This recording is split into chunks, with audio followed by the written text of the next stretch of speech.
What's going on, guys? Junior's Fishing Company with a little shad pattern walleye jig today.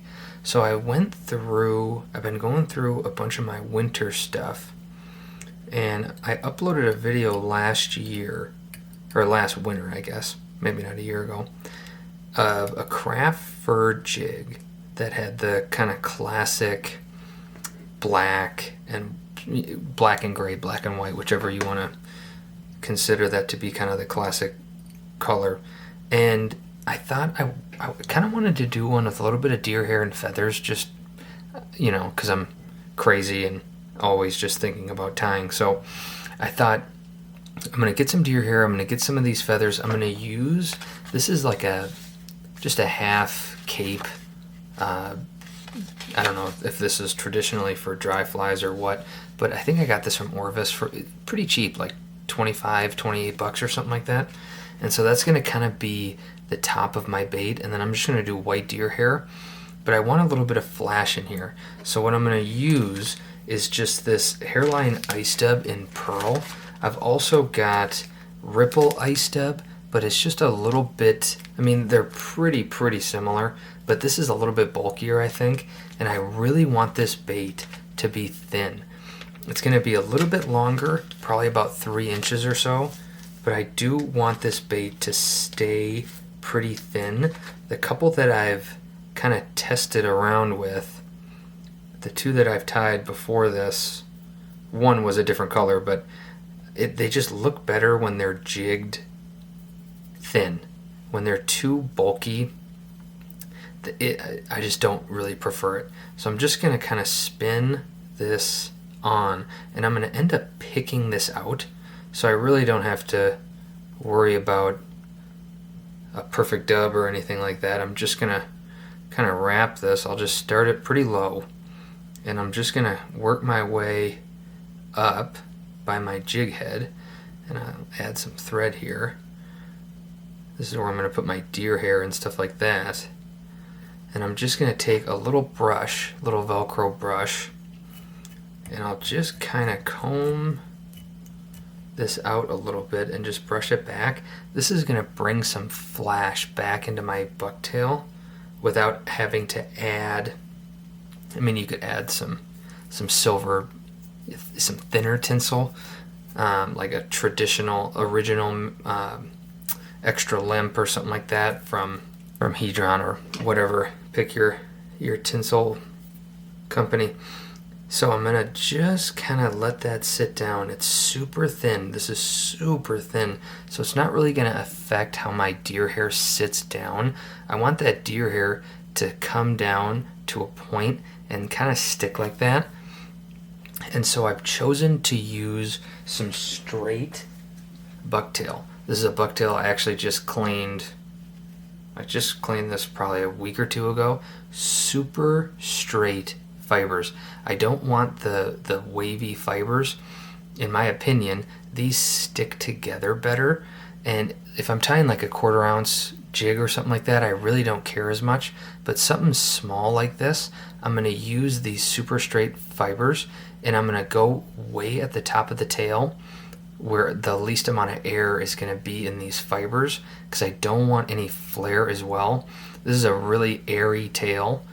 If anyone who uses a lot of bucktail, you can kind of just feel it with your hands, and if it's going to be airy or not. There's a lot of trapped air even in these tip fibers, so I do have to be a little bit careful. I'm first going to add the bucktail to the bottom. I'm just going to do this in 2 stacks, just because rotating it is just a little, not tricky, but it's really just, I didn't feel like spinning it like that, and I kind of want the sides to be a little bit thinner, so I'm just going to end up doing this in 2, and I'll try to quit jabbing. I'm going to cord up my thread a ton. I'm spinning it a bunch right now. I'm going to cord up my thread quite a bit. I'm just going to come right here, make sure that looks pretty good. I want my feathers. The feathers I put in here are going to be the longest. So I'm going to make sure, I usually measure this out before, and where this, screw is or whatever is about 3 inches, maybe a little bit past that, kind of right about here.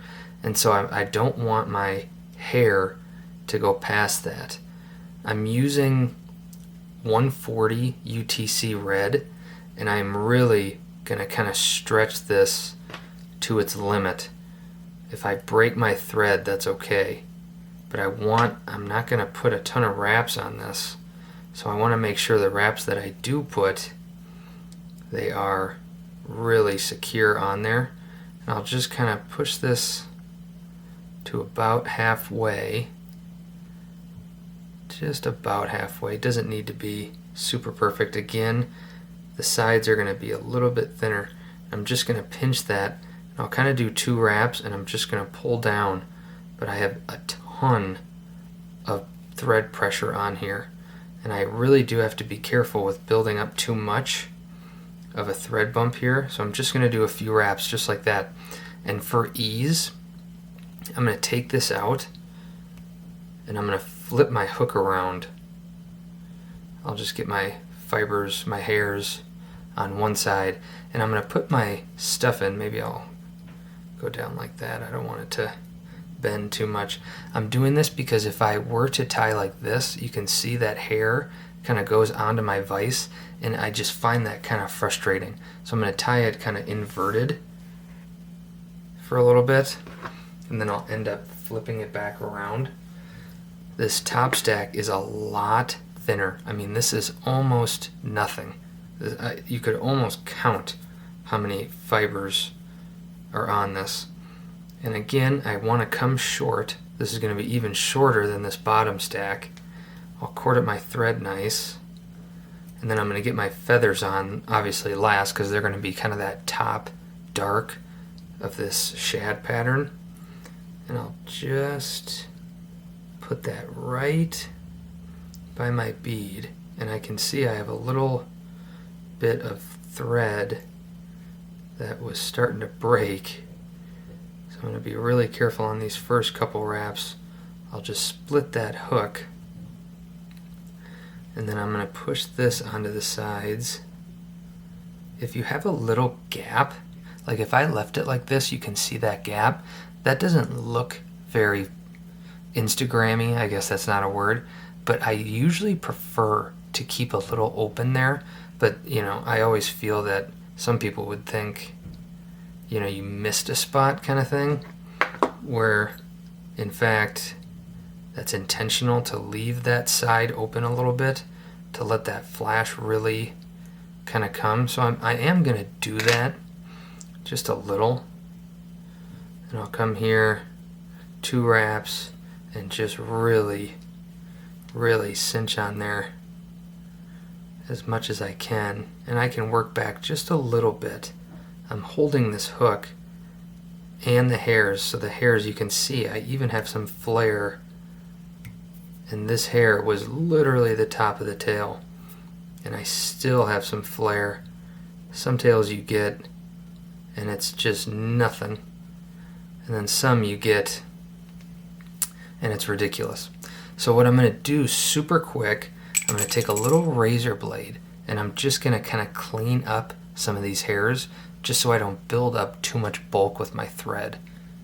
Alright, so the collar's cleaned up. What I'm going to do next, I'm going to lay these feathers down, and it can just be really tricky to get these to lay flat. And so what I'm going to do is I'm just going to take a little bit of resin. I'm going to put that on there.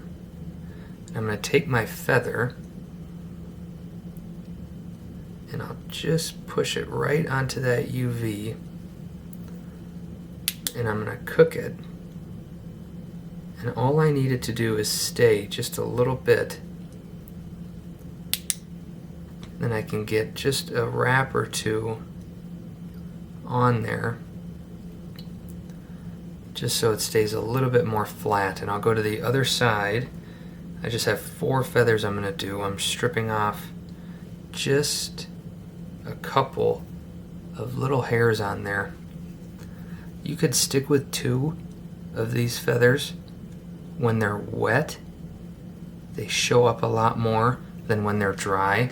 So if you don't want it to be too prominent of a top on here, I would stick with 2, because otherwise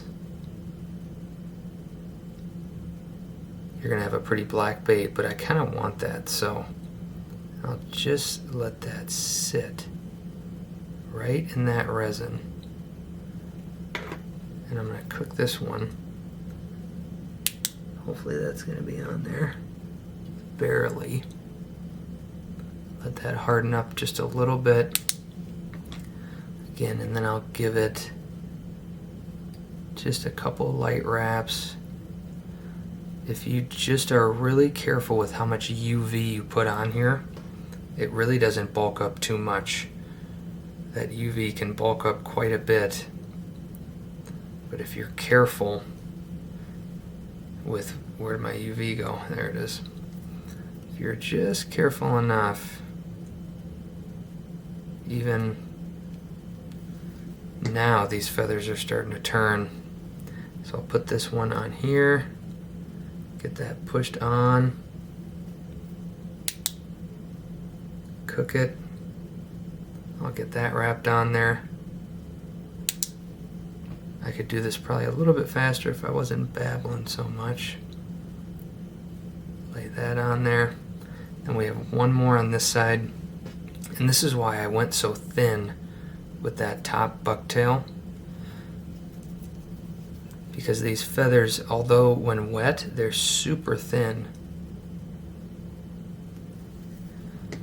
But 4 of them on a little tiny bait like this. I don't know if I've said yet, this is a 1/4 inch slotted tungsten bead from Spawn Fly Fish.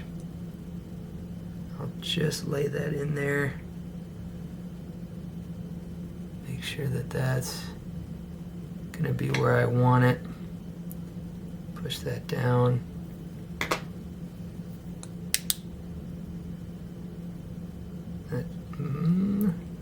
That's not going to want to stay on there very much, but I might have just enough.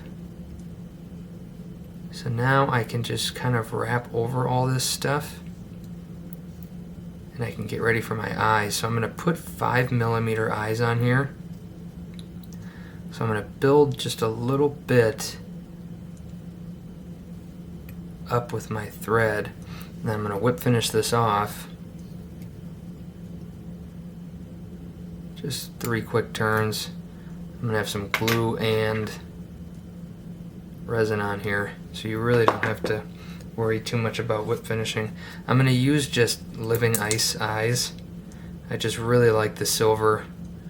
Kind of matches the theme of this bait pretty well. I'm just going to get a little bit of glue on there. And what I could do, I'll take some flat pliers. There's no teeth on these. I got this from, I think, Fly Fish Food, Cheech. Saw this on a couple of his videos. Just flatten that out as much as you can. And I'll push those eyes into my best ability. Kind of get them to sit where I want. I'm not really worried about that gap in the hook, but this is an Ahrex Predator 374 90-degree streamer. This is a size 4. I grabbed a size 2. This is a size 4. I don't think I've said what hook it was. Great hooks. The 90-degree just makes it sit a little bit straighter. Kind of learned when you're using something like this and you're fishing it vertically and it's sitting in the water like you're ice fishing, that 90-degree can help kind of lay it how you want. You do have to be a little bit careful with this glue, and then that should be good. Make them as even as I can get them. And then I'm just going to put a little resin on here, and we are going to be ready to hit the lake. I love tying stuff like this. kind of intricate, but really once you tie a couple of these, you can pump them out relatively fast, and there's just an endless amount. I mean, you're just hindered by how much bucktail you have, and I have quite a bit. I posted on the community page. Check out the channel community page. I think I've cleaned 16 tails to this point, and I've got quite a bit more to do. I kind of ran into a gold mine this year, and I'm gonna try and die. We'll see how that goes, but let that cure. And then once you get this bait wet, it'll really, really thin out. And I can just get it wet. Just dip it kind of all the way to the bead head. Let it drip out just a little bit. I don't want it to be too wet. So this is as wet as it's gonna ever be. And it's just long enough where it's gonna hit that. But again, this really, really thins out. It might look a little bit thicker than how it actually is. This bait is just super thin. It's got that little belly right there, but I'll kind of flatten that out as it dries. A little 3-inch, nice little sexy shad. I guess sexy shad might have blue in it too, but just a little bit of a crease in there to kind of give off some of that flash. Otherwise that flash is kind of useless. It's just going to add bulk. But this super thin ice stub really doesn't bulk up much at all. Fun little pattern, vertical jigging, walleye. You could use this in the summer too. Be pretty small summer profile, but nice killer winter walleye bait. Junior's Fishing Company. Like and subscribe. Drop some comments below. See you on the next one.